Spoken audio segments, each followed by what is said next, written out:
Good evening. We're going to talk a little bit this evening about ventilators and how do we make some changes. One of the things you want to look at is what do we need to initiate a ventilator, and what kind of information that goes with it.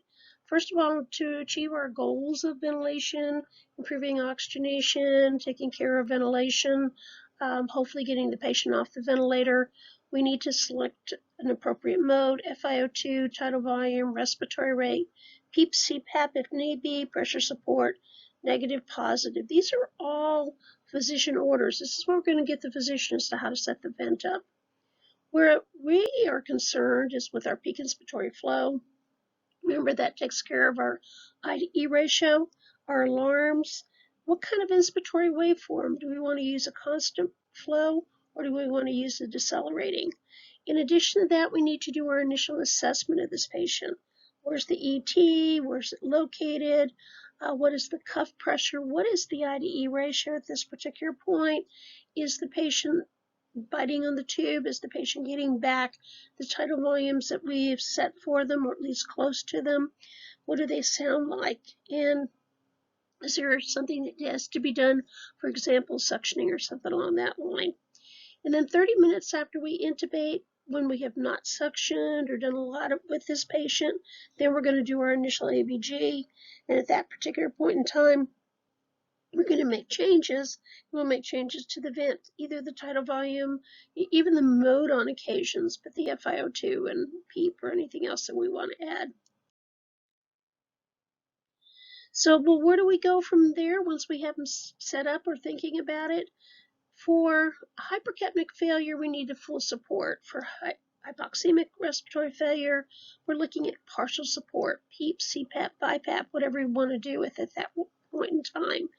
If the lung is fairly unstable, volume is what we want to do.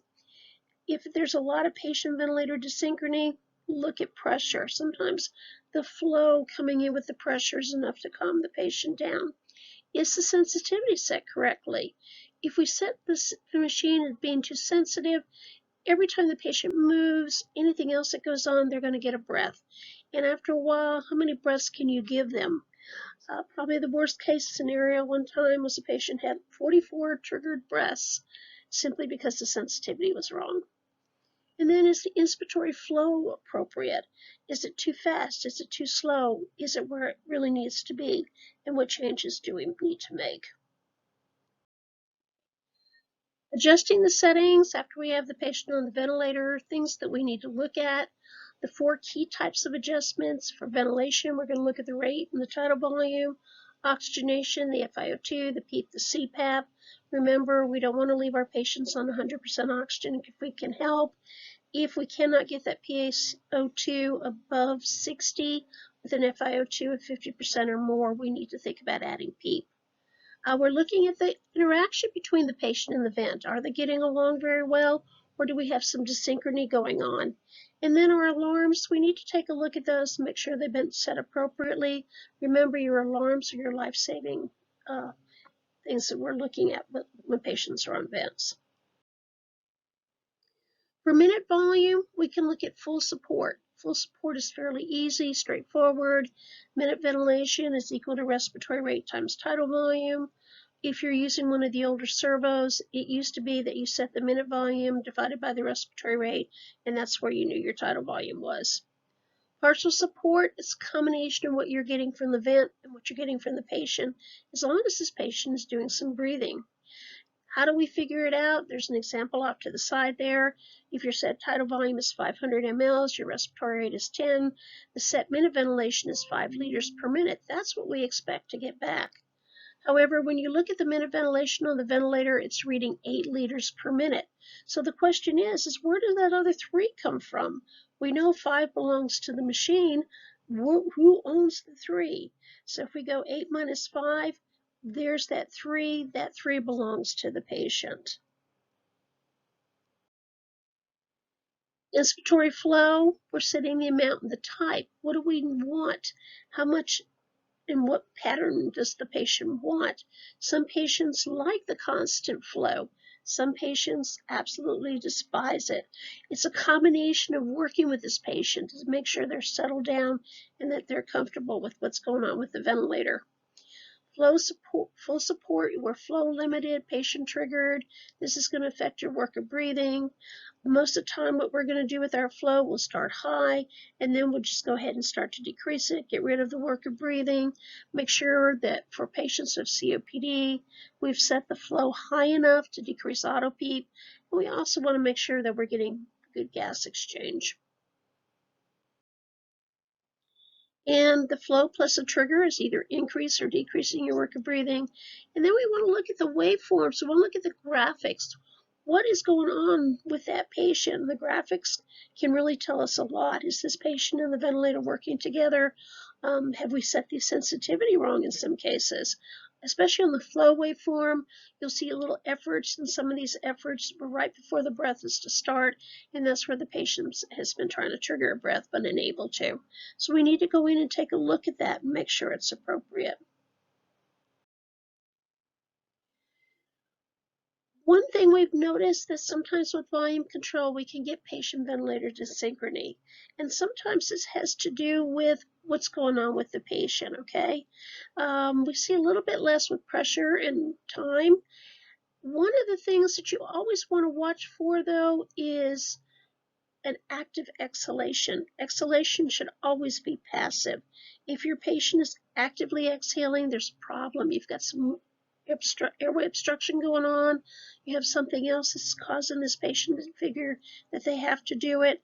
And it's going to be a very costly work of breathing and costly with your oxygenation at that point in time.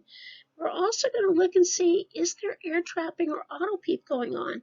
We can do an expiratory hold. If we do an expiratory hold, the machine will measure it for us, and that will tell us whether or not, in fact, there is a problem.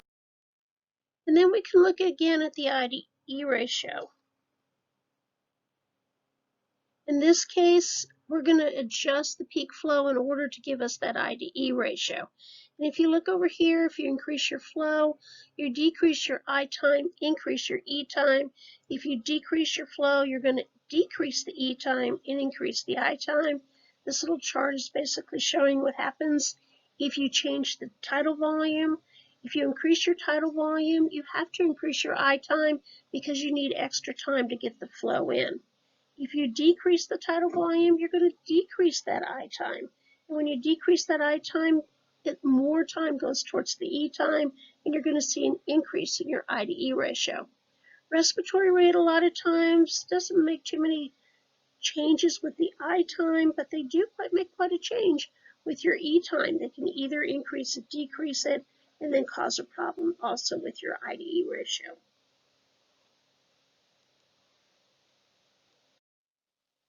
So if you remember looking in EGANS, it talks about the alarms. One of the things the alarms will tell you in the book is go by whatever your protocol is for your hospital. However, for the most part, with high pressure limit, 10 to 20 centimeters of water pressure above your average PIP, which is the PIP you're seeing every time you're in the patient's room. Low pressure, 5 to 10 below the average PIP, same thing, the same PIP. With PEEP or CPAP, about 3 to 5 centimeters less than whatever that CPAP or PEEP setting is at that particular point. Now, the things you want to remember is with the high pressure limit, these are things like biting your tube, water in the circuit, mucus in the tube, suctioning your patient's coughing, whatever happens to be increasing the pressure. Low pressure limit, we see that with a disconnect, we see that with a leak. So then the question comes up is, how are we going to change that PaCO2? Remember, PaCO2 is ventilation. Ventilation is controlled by minute ventilation, tidal volume, and respiratory rate. As you can see, there's 3 formulas to do this, and I really like these formulas because these formulas are basically the same formula. The only thing we're going to change is going to be minute ventilation, respiratory rate, or tidal volume. Now, a lot of folks, when they're doing these formulas, ignore the minute ventilation because they figure, well, the change is going to be either respiratory rate or tidal volume because most of the time we're only going to change one. The problem is, though, you cannot give these patients unrealistic minute ventilations. So you need to know if you're going to make a change, what is the new minute ventilation? You don't want to give somebody who has a minute ventilation of 7 liters per minute 15 liters per minute. That's twice what you're giving him or her, and that's not appropriate. So when we do these formulas, one of the things you want to remember is we're going to use whatever is set. Again, we're not going to read what's being exhaled. We're not going to look at, what's going on at this particular point. We need to look at what have we set, because these are the only numbers that we can set. We also need to know what is the current PaCO2, and that you're going to get from your ABG. And then you're either going to talk to your physician, or because you have respiratory therapist protocols, you may be the one who decides what's the new PaCO2 for this patient. What is it that we want to aim for at this particular point? It may take you several times to make these changes. If you're fortunate, maybe once or twice, but other times much, much more. So the formulas basically are the current parameter, either the minute ventilation, respiratory rate, or tidal volume. Remember, minute ventilation is the respiratory rate times the tidal volume. Whatever the current PaCO2 is, whatever you got from your ABG, and then your desired PaCO2 at that particular point. And what you're going to do is you're just going to plug those numbers in. And as I said, you're only normally going to change one of these parameters, either the respiratory rate or the tidal volume. So how do you know you did your math right? Well, a simple way to do that is take the parameter you changed and multiply it by the parameter you didn't change and see if you come up with that new minute ventilation or that new minute volume that you were looking for. So there it is. You're only going to change one most often. Sometimes you may have to do two, but most of the time it's one. Whenever you change the tidal volume or respiratory rate, you're going to change the minute ventilation. Okay? So how do we make that change? How do I know what I want to change? Well, basically, the first thing you need to know is what is the tidal volume range, ventilator tidal volume range for this patient, okay? Remember, we're talking about a patient who is on a ventilator. And so, say, for example, the tidal volume range is 6 to 8 mLs per kilo. This patient is 70 kilos. 6 times 70 is 420. 8 times 70 is 560. So your tidal volume range is between 420 and 560 mLs. That's where you want to keep the tidal volume. So if you do your math and your tidal volume comes out at 800 mLs, that is way too high. Let's take a look at the respiratory rate instead. Okay? Respiratory rate, the normal values that you see for the mechanical ventilator, we saw some were 12 to 16. That is just a starting range. We'd much rather change respiratory rate. They're much safer. They're much more protective of the ventilators of the lungs and preventing ventilator-induced or associated lung injuries. So once we've hit the top of our range for tidal volume, now we're going to go ahead and look at changing the respiratory rate. So what do we change first? Here, as you can see with assist control, if you want to decrease the PaCO2, the minute ventilation has to increase. Therefore, either the tidal volume or the respiratory rate has to increase. And if the tidal volume is still in the range, but not at the end of the range, that's the first choice we're going to make. If it is, then we're going to go ahead and increase the respiratory rate at that point. SIMV, we're going to decrease this PaCO2. We're going to increase the minute ventilation again, but this time, instead of the tidal volume, we're going to look at the respiratory rate. The caveat I'm going to put on this is if your tidal volume is out of range, fairly low, you need to get that tidal volume in range before you increase the respiratory rate. One of the best examples somebody gave me one time was, you don't want to have a small tidal volume and say a 20 respiratory rate because they look like a dog panting. So if we increase that tidal volume within its range, then the respiratory rate is okay as far as that goes. So here's the way I remember these, is basically if my CO2 is too high and I want to bring it down, I have to bring something else up, or vice versa. For assist control, if you need to increase the PaCO2, so the PaCO2 is down here, but you need to bring it up, guess what? we're going to start decreasing the other parameters. So the minute ventilation will have to come down. In this case, we're going to decrease the respiratory rate first. Again, you don't want that panting. You may have to add dead space. A lot of times we don't see dead space. It's much easier for us, if we can, to do the respiratory rate or the tidal volume. If we brought the respiratory rate down to a fairly good number, okay, and you're still within that range at that point, in this case, then the tidal volume is what we're going to decrease, okay? So if the range is 12 to 16, don't bring that respiratory rate down to 8, but leave it at 12, okay? For SIMV, to increase the PaCO2, we're going to decrease the respiratory rate again, and then we'll decrease the tidal volume afterwards. Pressure control, sometimes I think pressure is a little bit easier because what we're doing is we're changing the pressure differences, the delta P's. So with pressure control ventilation, what we're going to do is if our pressure is set at 10, we're going to increase it to 15. If it's set at 20, we can increase it to 25. If we don't want to get any higher with our pressure increase, then we can increase the respiratory rate. For pressure support ventilation, again, just increase the pressure. That's all you have to do. IPAP, remember BiPAP has IPAP and EPAP. What we're going to do is we're going to raise the IPAP. You've just increased your pressure. And if the opposite is also true, if you have to decrease it, the PaCO2, you're going to decrease the minute ventilation, decrease the pressure gradients, decrease the respiratory rates. For APRV, we're going to also increase the pressure difference or increase the release frequencies. If we're going to decrease the minute ventilation, which means we need to allow the CO2 to go up, we're going to decrease that pressure gradient again and decrease the release frequency. So then the question comes up, what about oxygen? We know how to do the PaCO2, and they're pretty easy formulas. Well, guess what? You also have formulas for oxygen.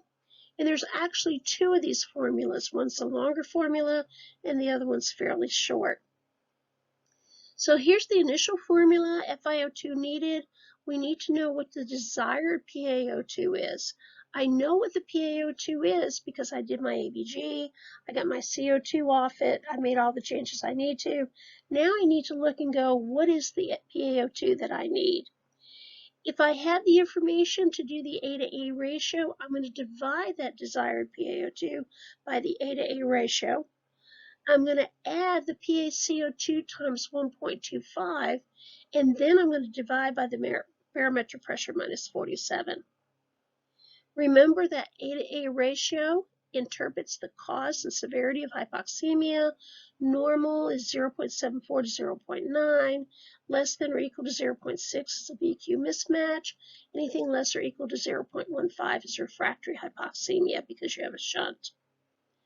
Out of curiosity, where have you seen this formula before, or parts of this formula rearranged a little bit differently?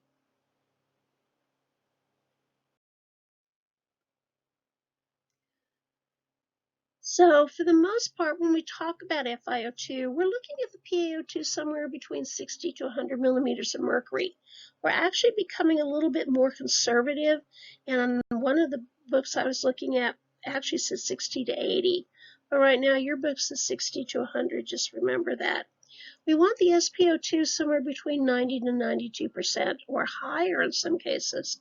But again, we're starting to become more conservative, and as a result of that, we're starting to try to stay right around that 90 to 92%. If you have a patient who has COPD or neuromuscular disease, and they're well into those diseases, you sometimes need to be talking to your physician about keeping that SpO2 maybe 85 to 88% range because they don't live with those elevated PaO2s.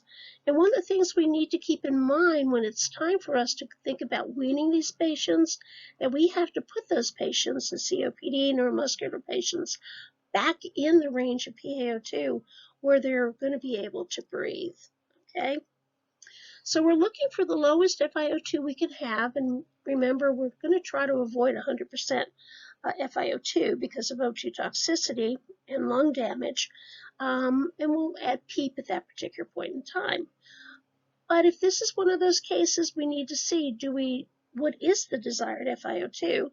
We can do the long formula we just talked about, or the shorter formula is sort of a variation of the PaCO2 formula. In this case, you're going to use the known FiO2, the desired PaO2 on the top, not the bottom, and the known PaO2 on the bottom, okay? You'll sometimes get a difference between these two answers. So you can have the same information, and you're just going ahead and say we're plugging different numbers, and one answer may tell you that you have to do 85% FiO2. Another same answer, or different answer rather, may tell you it's only 70%. So you just need to look and see what makes sense at that particular point in time. Remember, if it comes back and says the FiO2 has to go to 100%, 110%, 120%, you're not going to be able to do that on the vent with 110, 120. You have to start looking at PEEP, okay?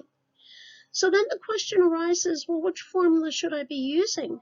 Well, the answer is what information do you have?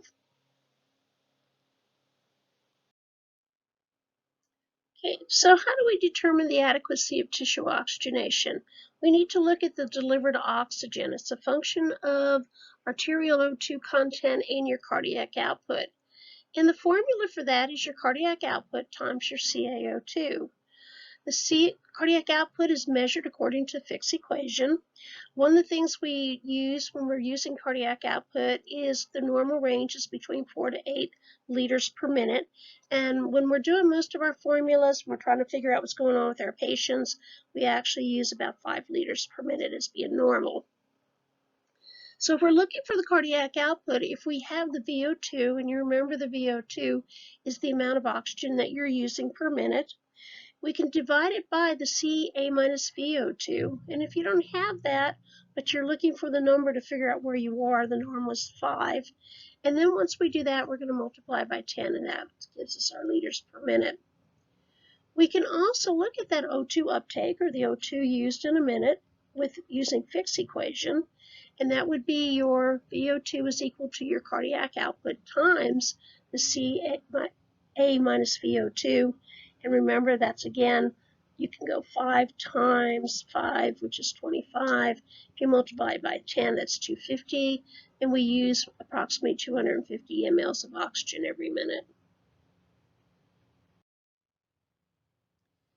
We can substitute PVO2 or SVO2 for the actual CVO2.